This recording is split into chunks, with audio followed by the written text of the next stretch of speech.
کا 5واں پارہ ہے۔ اللہ تبارک و تعالیٰ نے اس کے بالکل آغاز میں اس بات کو بیان فرمایا ہے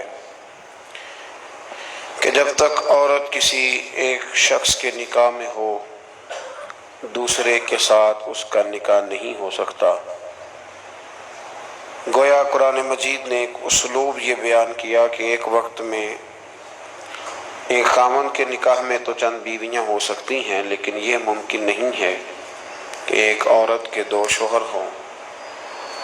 ہاں، جو لونڈیاں ہوں اس زمانے میں جن کا چلن موجود تھا، اس حوالے سے اللہ تعالیٰ نے گنجائش عطا فرمائی۔ اسی تفصیل کو پہلے رکوع کے اندر مختلف انداز میں بیان کیا گیا اور یہ بتلایا گیا کہ اسلام ہر خواہش کو پورا کرنے کے لیے پاک، صاف اور جائز رستہ عطا کرتا ہے۔ تو اس کے ماننے والوں کو یہ چاہیے کہ وہ کبھی بھی کوئی غیر فطری، غیر اخلاقی عمل نہ کرے، جس سے کہ یہ محسوس ہو کہ یہ وہ لوگ ہیں شاید جن کی تربیت نہیں کی گئی۔ اللہ تبارک و تعالیٰ نے بہت ساری باتیں ارشاد فرمانے کے بعد اسی پارے کی آیت نمبر 28 کے اندر ارشاد فرمایا کہ یرید اللہ ان یخفف عنکم، فرمایا اللہ تعالیٰ چاہتا ہے کہ تم پر پابندیوں کا بوجھ ہلکا کرے۔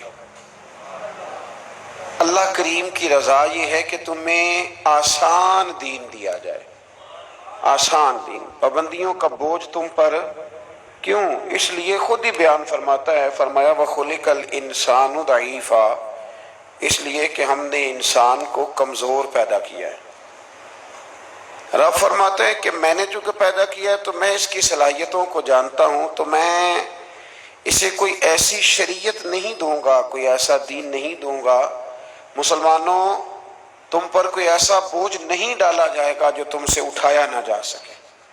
اللہ تبارک و تعالیٰ نے جتنے بھی ہمیں احکام عطا کیے نا، وہ نماز پڑھنے سے لے کر جہاد کرنے تک، زکوٰۃ دینے سے لے کر حج کرنے تک، جتنے بھی احکامات دیے ہیں سارے ہی بندہ مومن کے لیے بڑے آسان ہیں، سارے ہی بندہ مومن کے لیے بڑے آسان ہیں۔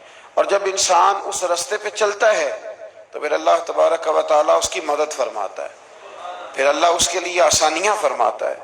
آپ یہ غور فرمائیے کہ حج کے موقع پر بہت سارے لوگ یہ کہا کرتے ہیں کہ حج ایک مشقت کا کام ہے، ایک جد و جہد کا کام ہے، ایک خاص ہمت والا آدمی اس کام کو سر انجام دے گا۔ لیکن آپ نے یہ بھی بڑی باریکی سے ملاحظہ فرمایا ہوگا کہ بڑے ضعیف العمر لوگ حج کرنے جاتے ہیں، کمزور لوگ حج کرنے جاتے ہیں، لیکن ایسا کبھی نہیں ہوا کہ کوئی یہ کہے کہ حج کی مشقت کے رستے میں کسی کا انتقال ہو گیا۔ وہ جب بلاتا ہے تو پھر مدد بھی بڑی ہی فرماتا ہے، پھر کرم بھی بڑا ہی فرماتا ہے۔ اسلامی احکامات جتنے ہیں، یہ فہم و فراست کے قریب بات ہے، اس کو سمجھ لیں، جتنے بھی اسلامی احکامات ہیں وہ سارے اللہ تبارک و تعالیٰ نے عطا ہی تب کیے ہیں کہ جب رب جانتا ہے کہ یہ لوگ اس عمل کو کر گزریں گے۔ یہ رمضان شریف آتا ہے تو بہت سارے لوگ ایسے ہیں جو کہتے ہیں جی ہم مزدوری کرتے ہیں، غریب لوگ ہیں، ہمارے لیے بڑی دشواریاں ہیں، ہمیں جد و جہد کرنی پڑتی ہے، تو روزہ رکھنا ہمارے لیے بڑا دشوار ہے۔ تو کوئی بیچ میں سے ایسا رستہ نکل آئے کہ جس رستے سے ہم بچ جائیں، تو میں کہا کرتا ہوں کہ اتنی سخت مزدوری آج کا کوئی بندہ بھی نہیں کرتا جتنی عرب کے مزدور سخت مزدوری کیا کرتے تھے۔ کوئی پہاڑ نہیں توڑتا، کوئی آدمی ایسا نہیں ہے کہ جو چکی اس طرح سخت انداز میں پیستا ہو، کوئی بھی وہ کٹھن کام نہیں جو اہل عرب کرتے تھے۔ لیکن جناب بلال حبشی نے کبھی کوئی روزہ بھی نہیں چھوڑا۔ حضرت سلمان فارسی رضی اللہ تعالیٰ عنہ کی آپ ساری سیرہ مبارکہ پڑھ لیں، اپنے روزمرہ کے معاملات کے باوجود، ایک تو ہے رمضان المبارک، علاوہ رمضان کے بھی ان کی جو نفلی عبادات ہوتی تھی وہ بھی ایک بہت بڑا مقام رکھتی۔ تو بلا وجہ لوگ پریشان ہو جاتے ہیں، اور ہمارے زمانے میں تو کانوں کو ہاتھ لگا لگا کے لوگ کہتے ہیں کہ او ہو معاذ اللہ جی بڑا مشکل ہے دین پہ عمل کرنا، بڑا مشکل ہے۔ وجہ صرف اتنی ہے کہ کوشش نہیں کرتے، توجہ نہیں کرتے، جس کو یہ اپنے لیے آسان سمجھ رہے ہوتے ہیں وہ کام ان کے لیے مشکل ہوتا ہے، اور جو چیزیں اللہ نے آسان کر دی ہیں وہ بہرحال آسان ہوتی ہیں۔ پھر تھوڑا آگے جائیں گے تو اللہ کریم نے اسی بارے میں ارشاد فرمایا کہ ایک دوسرے کا مال ناجائز طریقے سے نہ کھاؤ۔ ہاں، تجارت کرو باہمی رضامندی کے ساتھ، ایک دوسرے کے ساتھ لین دین کرو تو اچھے طریقے سے کرو، ناجائز طریقے سے کسی کا مال نہ کھاؤ۔ اس کی تفسیر میں ایک حدیث ہے مسند امام احمد بن حنبل میں، نبی کریم صلی اللہ علیہ وسلم نے فرمایا کہ جس شخص نے ناجائز طریقے سے مال کمایا ہے نا، یہ اسی کا تھا، اسی کا نصیب تھا، جس نے کما لیا اسی کا تھا۔ لیکن حضور فرمانے لگے کہ اس نے جلدی کی ہے، اگر یہ تھوڑا انتظار کرتا تو اللہ یہی مال اسے جائز طریقے سے عطا فرما دیتا۔ اس نے جلد بازی کا مظاہرہ کیا ہے، غلط طریقہ اختیار کیا اس کو حاصل کرنے کا، اس نے اچھا نہیں کیا۔ تو ناجائز طریقے سے مال، آپ اندازہ فرما لیں کہ دنیا میں کتنے ایسے لوگ ہیں، کتنے کہ جو کہتے ہیں کہ ہم زندہ بھی دوسروں کے مال پہ ہیں، ہمارے پاس جو بنیادی رقم ہے تجارت کرنے کے لیے وہ بھی لوگوں کی ہے۔ لوگ چاہتے ہیں کہ دوسروں کے مال پر وہ اپنا قد اونچا کریں، اللہ تبارک و تعالیٰ نے اس بات سے سختی کے ساتھ منع فرما دیا۔ آیت نمبر 31 کے اندر اللہ تبارک و تعالیٰ نے ارشاد فرمایا کہ بڑے گناہوں سے بچنا، کبیرہ گناہوں سے بچنا۔ جو چھوٹے گناہ ہوں گے وہ تو اللہ اپنے فضل سے معاف فرما دے گا، لیکن تم کبیرہ گناہوں سے بچنا۔ کبیرہ گناہ کون سے ہیں؟ قتل سے بچنا، بہتان ترازی سے، پاک باز لوگوں پر بہتان لگانا کبیرہ گناہ، کبیرہ گناہ، قتل کبیرہ گناہ ہے، اور بہتان ترازی حدیث صحیح میں موجود ہے۔ ہمیں بالکل نہیں پتا ہوتا کہ سامنے والے کے معاملات کیا ہے، لیکن ہم بہتان لگا دیتے ہیں، اور شریعت کے اندر باقاعدہ اس کی حد رکھی گئی ہے، کوڑوں کی سزا رکھی گئی ہے۔ جب تک آپ کو تحقیق نہ ہو جائے، میرے نبی کریم علیہ الصلوۃ والسلام نے فرمایا کسی شخص کے جھوٹا ہونے کے لیے اتنا ہی کافی ہے کہ سنی سنائی بات آگے بیان کر دیتا ہے، یہ جھوٹا ہے، اس کو چاہیے تھا اس کی تحقیق کرتا۔ اسی طریقے سے یتیم کا مال کھا جانا۔ یہ رمضان شریف آئے گا تو بڑے سارے لوگ چندہ لینے کے لیے میدانوں میں نکلیں گے، بڑے سارے لوگ یتیموں کا نام لیں گے، بیماروں کا نام لیں گے، کمزوروں کا نام لیں گے، مدارس کا نام لیں گے۔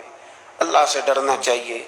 اللہ کریم نے جو میرے اور میرے بچوں کے حصے میں رکھا ہے وہ کوئی دوسرا چھین سکتا نہیں، لیکن انداز غلط اختیار کرنا، اس سے انسان کا نقصان ہوتا ہے۔ کبیرہ گناہوں میں اس کو رکھا گیا۔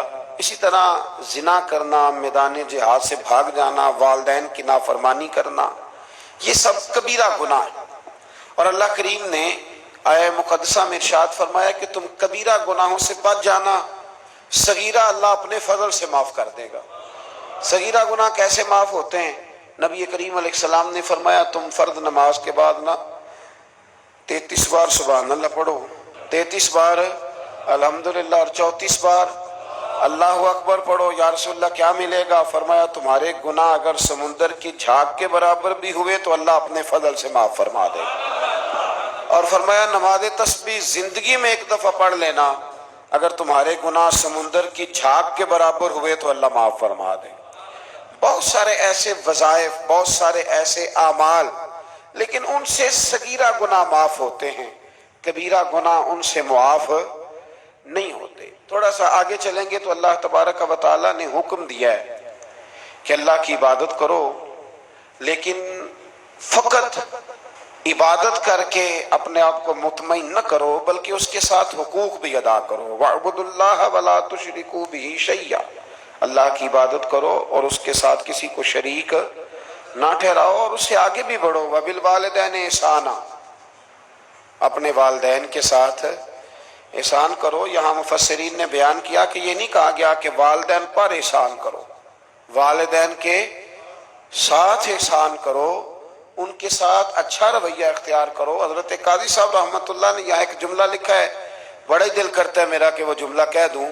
قاضی صاحب فرمایا کرتے کہ نیکی کا بدلہ نیکی یہ جزا۔ فرماتے ہیں جو احسان ہوتا ہے نا، یہ سامنے والے نے جتنی نیکی کی ہو اس سے بڑھ کر اس کے ساتھ کرنے کو احسان کہتے ہیں تو آپ فرماتے ہیں کہ اگر اماں تیرے لیے ایک رات بیدار رہی ہے تو کوشش کر تو 2 راتیں رہا کر، اور اگر والد نے اپنی زندگی کے 30 سال تجھے دیے ہیں تو دعا کر کہ کم از کم تو 35 سال اللہ تجھے توفیق دے تو ان کی خدمت کرے۔ پھر آگے ارشاد فرمایا کہ وَبِذِي الْقُرْبَى وَالْيَتَامَى وَالْمَسَاكِينِ وَالْجَارِ ذِي الْقُرْبَى وَالْجَارِ الْجُنُبِ وَالصَّاحِبِ بِالْجَنبِ وَابْنِ السَّبِيلِ، فرمایا یہ ایک لسٹ ہے، ان سب کے ساتھ اچھا سلوک کرو، والدین کے ساتھ بھی، قریبی رشتہ داروں کے ساتھ بھی، یتیموں کے ساتھ بھی، مسکینوں کے ساتھ بھی، پڑوسیوں کے ساتھ بھی، اور وہ پڑوسی جو رشتہ دار ہوں اور وہ پڑوسی جو رشتہ دار نہ بھی ہوں، اور وہ جو تمہارے مجلس کے ساتھی ہیں، کلاس فیلو ہیں، دفتر کے ساتھ رہنے والے ہیں، دوست ہیں، کلیگ ہیں، ان کے ساتھ بھی اچھا سلوک کرو، اور مسافروں کے ساتھ بھی اچھا سلوک کرو۔ وَمَا مَلَكَتْ أَيْمَانُكُمْ، اور وہ جو تمہارے قبضے میں ہیں، تمہارے داہنے ہاتھ جن کے مالک ہوئے، یعنی جو تمہارے ملازم ہیں، جو تمہارے غلام ہیں، ان کے ساتھ بھی سلوک۔ اور ہمارا سارا جو غصہ ہے وہ نکلتا ہی ملازموں پہ، سارا غصہ ملازموں پہ نکلتا ہے۔ خدا نہ کرے کوئی ایسا وقت آئے، ورنہ لوگ کیا کرتے ہیں کہ جو غصہ کسی اور کا ہوتا ہے وہ بھی جانے کس عمر میں جائے گی یہ عادت میری، روٹھنا اس سے تو غیروں سے الجھتے پھرنا، یعنی غصہ کسی اور کا اور نکل۔ حضرت صدر الشریعہ رحمۃ اللہ علیہ صاحب بہار شریعت فرمایا کرتے تھے کہ جو ٹیچر ہے نا پڑھاتا ہے، وہ جب غصے کی حالت میں ہو تو کلاس میں نہ آیا کرے، ایسا نہ ہو کہ بیگم صاحبہ کا غصہ بھی بچوں پہ نکال کے چلا جائے، وہ کلاس میں نہ آئے، وہ جب اپنے مزاج کو معتدل پائے تو پھر وہ کلاس میں آئے۔ اللہ تبارک و تعالیٰ نے اس آیت میں وہ سارا چارٹر دیا، وہ لسٹ دی، یہ وہ سارے لوگ ہیں جن کے ساتھ تم نے اچھا سلوک کرنا ہے۔ اور آخر میں فرمایا ان اللہ لا يحب من کان مختالا فخورا، فرمایا اللہ تعالیٰ پسند نہیں کرتا اس شخص کو جو مغرور بھی ہو، فخر کرنے والا بھی ہو، متکبر ہو، ایسے لوگوں کو اللہ مختالا فخورا، اللہ اس آدمی کو جو متکبر ہے، جو اتراتا ہے، اس کو اللہ پسند نہیں کرتا۔ تو پیچھے حقوق کا بیان تھا، تو آخر میں فرمایا کہ تکبر کرنے والے اللہ کو پسند، اس کا مطلب ہے حقوق وہ بندہ عطا نہیں کرتا جو متکبر ہوتا ہے، جس میں عاجزی ہوتی ہے نا، وہ ماں باپ کے حق میں بھی اچھا ہوتا ہے، وہ رشتہ داروں کے حق میں بھی، مسکینوں کے حق میں بھی، کلاس فیلو کے حق میں بھی، یہ اللہ کریم نے بیان کر دیا۔ فرمایا جو متکبر ہوتا ہے وہ کسی کے حق میں بھی اچھا نہیں ہے۔ آخر میں تکبر کا ذکر کرنے کا معنی یہ ہے کہ وہ بندہ اگر عاجزی والا ہو تو پھر وہ سارے حقوق صحیح طور پر ادا کر لے گا۔ تھوڑا سا آگے بڑھ کے اسی بارے میں اللہ تبارک و تعالیٰ نے بخل کی، کنجوسی کی مذمت فرمائی۔ فرمایا کچھ لوگ ایسے ہیں جو بخل کرتے ہیں اور دوسروں کو بھی بخل کرنے کا حکم دیتے ہیں، اور جو اللہ نے انہیں اپنے فضل سے دیا اس کو چھپاتے ہیں۔ یہ آیت نمبر 37 ہے۔ آپ کو بہت سارے لوگ معاشرے میں ایسے ملیں گے جو آپ کو مشورہ دیں گے، چھوڑو یار، یہ ان لوگوں کا تو کام ہے چندے جمع کرنا، یہ تو کام ہے ان لوگوں کا، یہ آ جاتے ہیں ویلفیئر سوسائٹی والے، یہ آ جاتے ہیں سڑک بنانے والے، اسکول والے، یہ لوگ آ جاتے ہیں، تو یہ مشورہ دیا جاتا ہے، خود بھی بخل کرتے ہیں اور لوگوں کو بھی بخل کا مشورہ دیتے ہیں۔ یاد رکھے اللہ تبارک و تعالیٰ جب آپ کو آپ کی ضروریات سے زیادہ دیتا ہے نا، اس کا مطلب ہے کہ پھر اللہ نے آپ کو کسی کے لیے بانٹنے کے لیے دیا ہے۔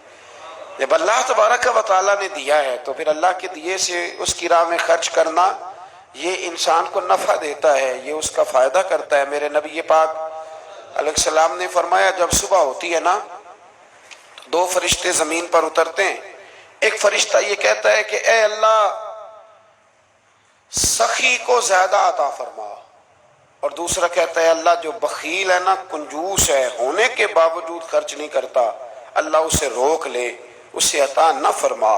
دونوں فرشتے یہ کہتے ہیں، اور حضور فرمانے لگے جو سخی ہے وہ اللہ کے بھی قریب ہے، لوگوں کے بھی قریب ہے، اور جنت کے بھی قریب ہے، اور جو کنجوس ہے وہ بندوں سے بھی دور ہے، معاذ اللہ اللہ سے بھی دور ہے، اور جنت سے بھی دور ہے۔ تو کوشش کریں جو اللہ نے دیا ہے اس میں سے اللہ کے راستے میں خرچ کیا جائے۔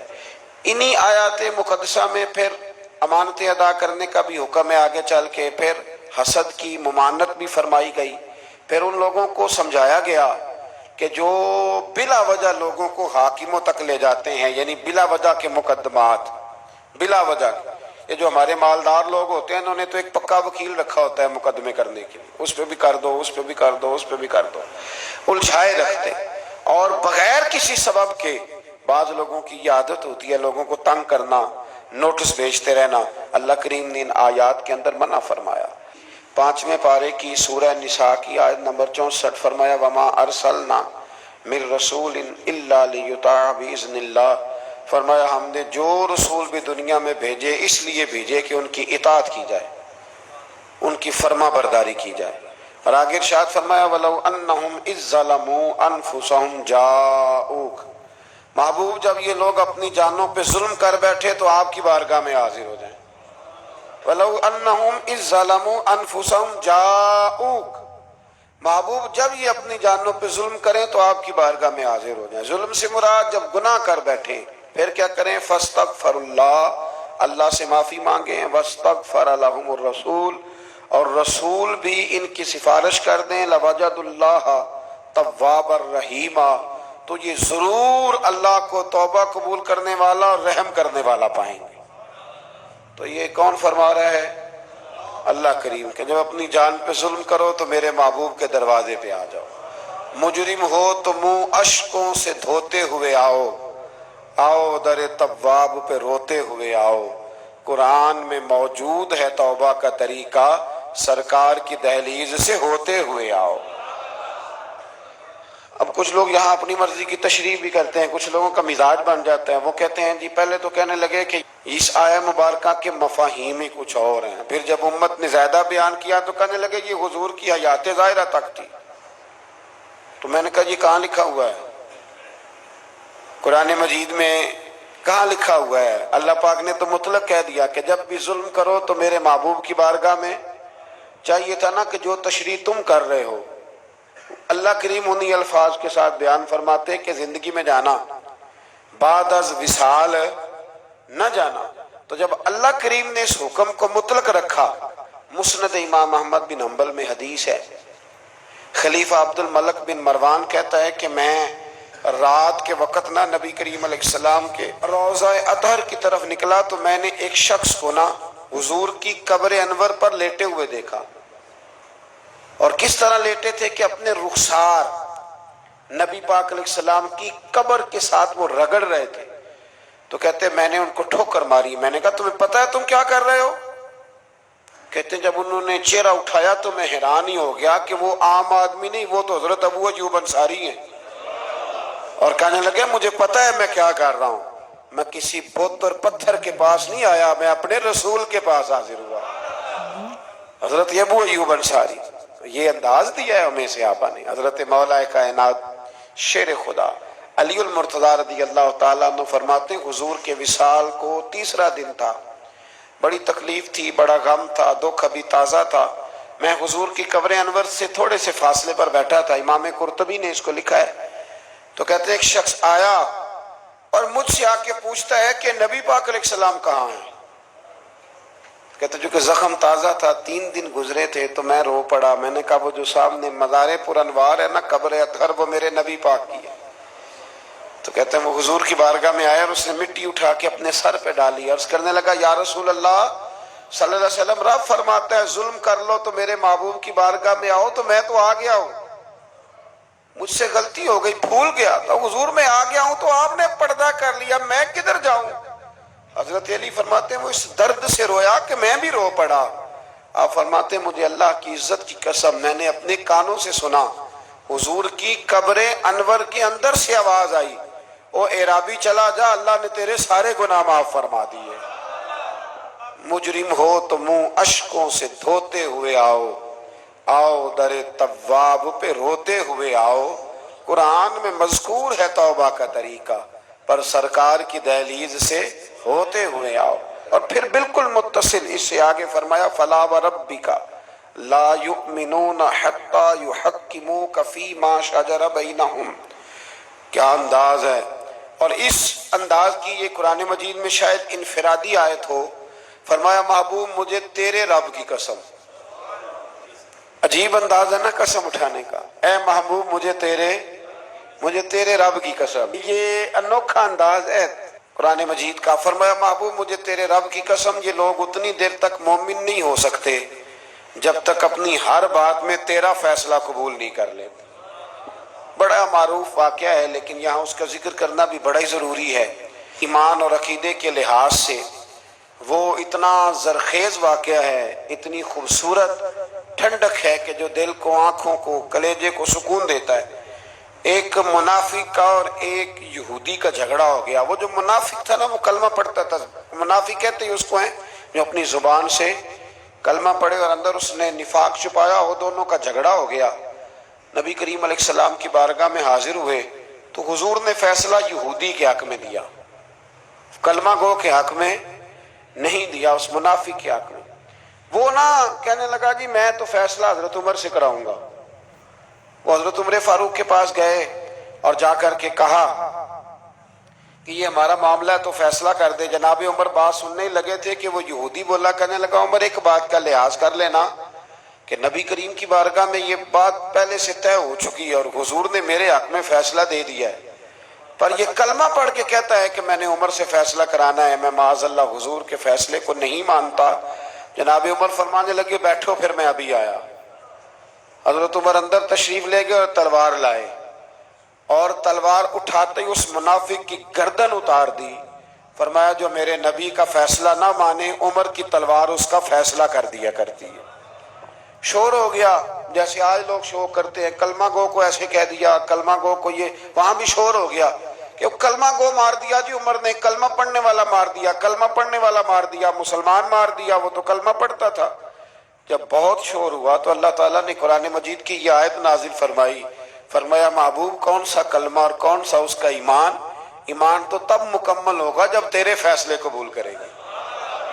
کلمہ پڑھنے سے تھوڑی ایمان مکمل ہوگا، جب تک تیرا فیصلہ ہی قبول نہیں کرتے۔ تو جس کا رب ہی ایمان قبول نہ کرے، لوگوں کو کیا ضرورت ہے شور کرنے کی کہ بڑا ایمان والا ہے؟ اللہ ہی جس کا ایمان قبول نہ کرے۔ تو میرے عزیز دوستو، اللہ تبارک و تعالیٰ نے آگے چل کے پھر اس گروہ کا ذکر بھی اسی سورہ مبارکہ میں اور اسی پارے میں بیان فرمایا جس گروہ کے رستے پر چلنے کی ہم ہر نماز میں دعا مانگتے ہیں، انعم اللہ علیہم من النبیین والصدیقین والشہداء والصالحین۔ فرمایا وہ جو تم ہر نماز میں کہتے ہو نا صراط الذین انعمت علیہم، تو انعام یافتہ لوگ اس سورہ مبارکہ نے آیت نمبر 69 میں بیان کیے۔ فرمایا وہ انبیاء ہیں، صدیقین ہیں، شہداء ہیں، صالحین ہیں، اور انداز دیکھیے کتنا شاندار ہے قرآن کا۔ فرمایا وَحَسُنَ أُولَئِكَ رَفِیقًا، فرمایا یہ کتنے اچھے ساتھی ہیں، وَحَسُنَ کتنے حسین دوست ہیں، ان سے دوستی کرو، ان سے دوستی، یہ بڑے حسین لوگ ہیں، بڑے حسین انبیاء، صدیقین، شہداء اور صالحین۔ تو اللہ تبارک و تعالیٰ نے پھر طاغوت کے رستے پر چلنے سے منع فرمایا اور اپنے رستے پر چلنے کا حکم دیا۔ ایک آیہ کریمہ اور پڑھتا ہوں اور بات کو سمیٹتے ہیں۔ اسی قرآن مجید کی سورہ نساء میں، اسی پارے میں آیت نمبر 82 میں اللہ کریم نے قرآن کی، اسلام کی اور دین کی ایک اور صداقت کو بیان کیا۔ فرمایا افلا یتدبرون القرآن، کیا یہ لوگ قرآن میں غور نہیں کرتے، تدبر نہیں کرتے، توجہ نہیں کرتے قرآن میں؟ فرمایا وَلَوْ كَانَ مِنْ عِنْدِ غَيْرِ اللَّهِ، اگر یہ اللہ کے علاوہ کسی اور کی طرف سے ہوتا لَوَجَدُوا فِيهِ اختلافاً كَثِيرًا، تو یہ اس میں بڑا سخت اختلاف پاتے، یہ اس میں پاتے کہ بہت ساری جگہوں پہ متضاد باتیں ہیں، کہیں کچھ کہا جا رہا ہے اور کہیں کچھ کہا جا رہا ہے۔ قرآن مجید ایک دم نہیں آیا، جو کتاب ایک دم لکھی جاتی ہے نا اس میں اختلاف نہیں ہوتا، 23 سالوں میں آیا ہے۔ لیکن جو بات پہلے دن بیان ہو رہی تھی غار حرا میں، آخری دن حجت الوداع میں بھی وہی بات بیان ہو رہی ہے، تو سمجھ لیں کہ جب 23 سالوں کے اندر ایک جملے کا، ایک فکرے کا تضاد قرآن میں نہیں آیا تو پھر یہ کسی غیر کا کلام نہیں، یہ اللہ ہی کا کلام ہے۔ تو قرآن مجید میں الحمد سے لے کر والناس تک کسی بات میں کوئی تضاد نہیں۔ آج بھی کئی کتابیں بڑے بڑے زبردست لوگ لکھتے ہیں، بڑے بڑے اچھے ادیب لکھتے ہیں، بڑے بہترین صاف ستھرے قلم والے لوگ جن کو شستہ لکھنا آتا ہے، صاف ستھرا لکھتے ہیں، شعر و شاعری سے ان کا اچھا شغف ہوتا ہے، لیکن ان کے نظریے کی کئی دفعہ سمجھ نہیں آتی۔ پہلے صفحے پہ کچھ اور کہہ رہے ہوتے ہیں، بیچ میں جا کے وہ لفظوں کا ہیر پھیر تو ٹھیک ہوتا ہے، لیکن جملوں کی کوئی ترتیب نہیں ہوتی۔ بڑے بڑے عمدہ لوگ آپ کو ملیں گے کہ ان کی باتوں میں تضاد ہوتا ہے، گفتگو کے اندر بہت ساری چیزیں آپ کو ایسی مل جاتی ہیں، کیونکہ کمزور ہے نا، انسان ہے، انسان کبھی کچھ کہتا ہے اور کبھی کچھ کہتا ہے۔ اس لیے انسان کی اور رب کریم کی تخلیق اور گفتگو میں بڑا فرق ہے۔ حضرت حکیم الامت مفتی احمد یار خان صاحب نعیمی رحمۃ اللہ علیہ نے یہاں ایک بات بڑی شاندار بیان فرمائی۔ آپ فرماتے ہیں کہ انسان نے ٹرین تو بنا لی ہے پر کوئی انسان چیونٹی نہیں بنا سکا۔